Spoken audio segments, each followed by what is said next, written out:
Welcome to Advanced Group Theory. Today, we are diving into a fascinating topic called permutation representations. If you have ever struggled to visualize abstract algebra, this is exactly where things start to make physical sense. We are going to learn how to take invisible, abstract mathematical rules and turn them into concrete, visible actions that you can actually see and track. Let us get started. Now that we know our goal, let us build some intuition. Imagine you have a list of abstract instructions, like flip or rotate. By themselves, these instructions are just invisible ideas floating in space, which can be very hard to study. A permutation representation is like taking those invisible instructions and applying them to a physical deck of cards. Instead of just studying the abstract rules, we watch exactly how they physically shuffle the cards around. This makes the invisible mathematical rules visible, concrete, and much easier to understand. By watching the cards move, we figure out exactly how the abstract instructions work. Building on that physical intuition, let us look at the formal mathematics. In formal mathematics, a permutation representation is defined as a homomorphism from a group G to the symmetric group of a set A. Let us break down these terms so they make perfect sense. A homomorphism is simply a mathematical translation machine that converts elements of one group into another while perfectly preserving how they interact. The symmetric group, written as S sub A, is the collection of all possible ways to rearrange or shuffle the items in the set A. Therefore, a permutation representation takes every abstract element in our group G and assigns it a specific shuffling pattern in S sub A. To build this translation machine we just discussed, we need a formula. We start with a group action, which is when elements of a group G do something to elements of a set A. For every element G in the group G, we define a specific function that acts on the items in the set A. We call this function sigma sub G. In this formula, G represents a single element from our abstract group G. The symbol A represents a single item from our target set A.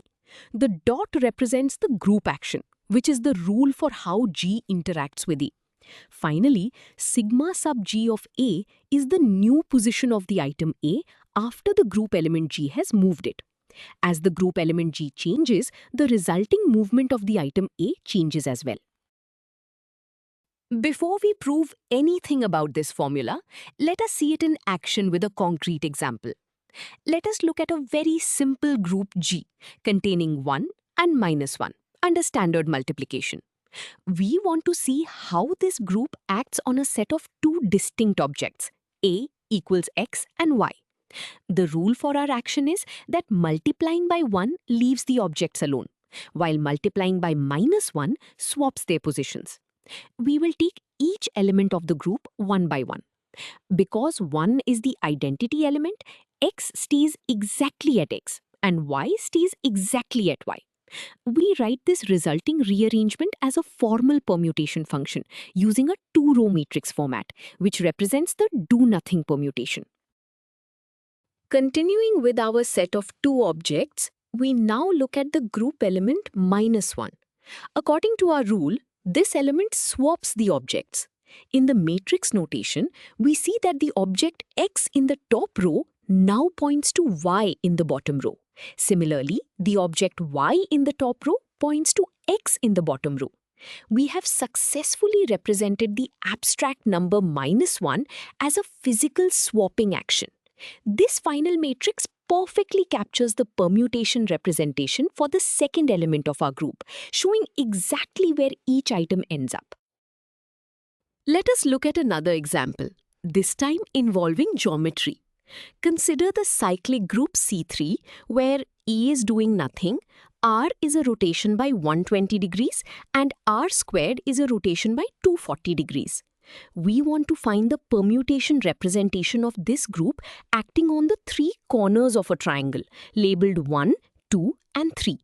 We determine where each corner moves when we apply the rotation R.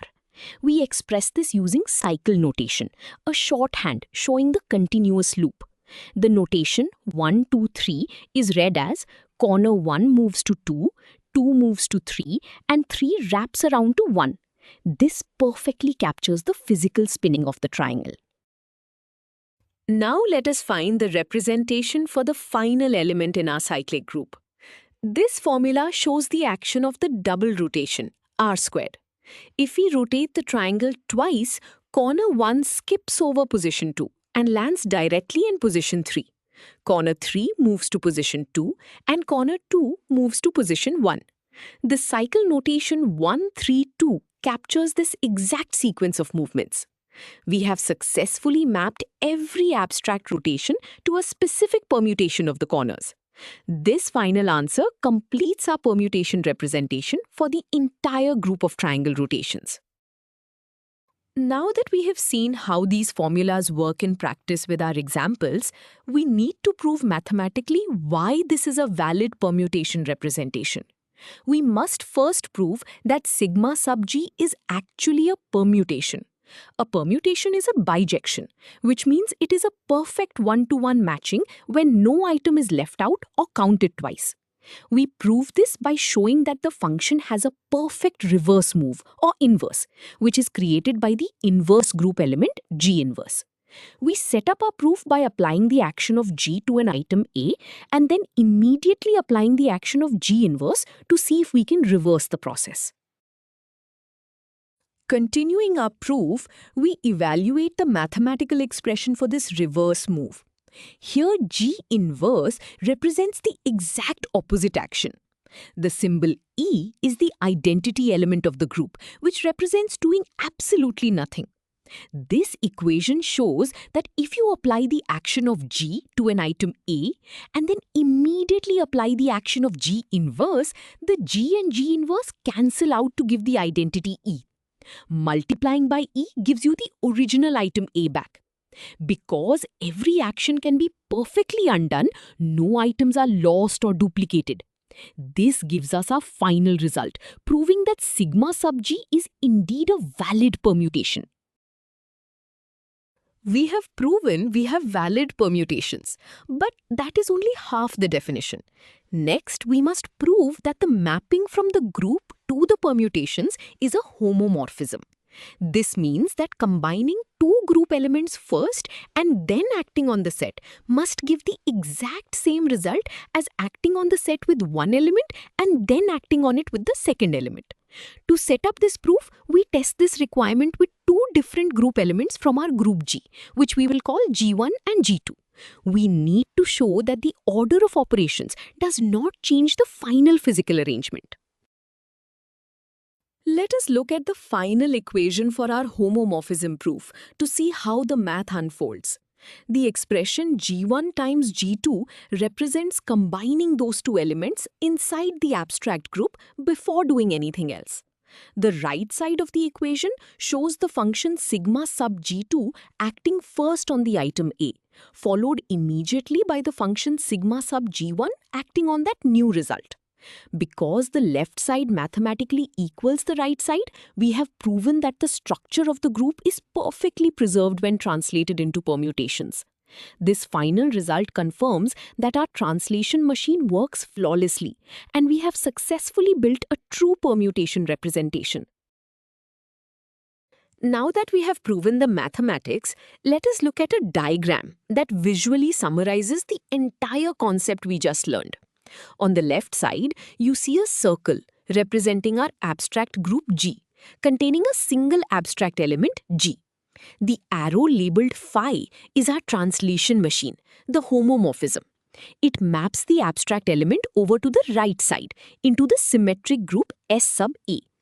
Inside that box, you can clearly see how the abstract idea becomes a physical rearrangement of dots labeled 1, 2, and 3.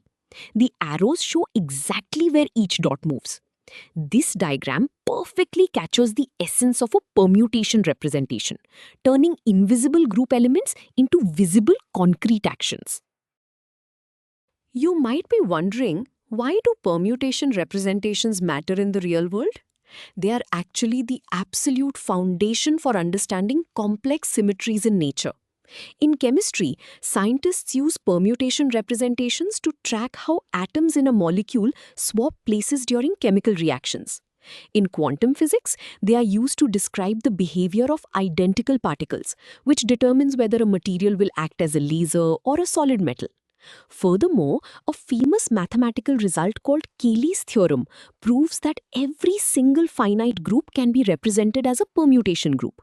This means that if you understand permutations, you hold the master key to understanding all finite groups. Let us summarize the most important ideas we have covered today. First, a permutation representation is a powerful mathematical bridge that takes abstract, invisible group elements and turns them into concrete, visible actions that shuffle items in a set. Second, we learned that this is formally defined as a homomorphism from a group G to a symmetric group S sub A, preserving the group structure perfectly. Finally, by translating abstract algebra into physical rearrangements, we can solve complex problems in chemistry and physics by simply tracking where objects move.